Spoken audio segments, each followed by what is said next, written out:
In today's video, I'll show you how to edit the content of a web page in Safari on iPhone. So to do that, you'll need to make few settings on your shortcut.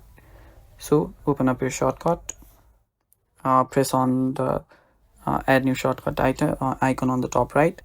Let us rename the shortcut to edit content and then add action.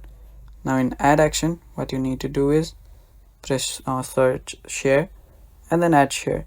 There you will see an input option. Click on it and then press on shortcut input.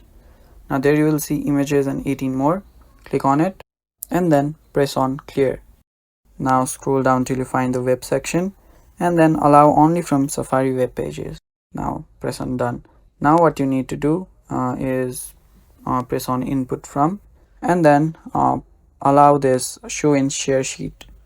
Now press on done. Now you can cross this share input section and then add action again. Now here what you need to search for is JavaScript. There you will see run JavaScript on web page. Now there this JavaScript will open up. Be sure to select all and remove. Now what you need to do is just go to this website and then copy this. After you copy it, you can paste it on this JavaScript. After doing so, press on done and there you go. That should and that's how you can edit the content of a web page. Now let's just do it on this. After opening up any website or web page in your iPhone Safari, just click on share and then scroll down till you find edit content.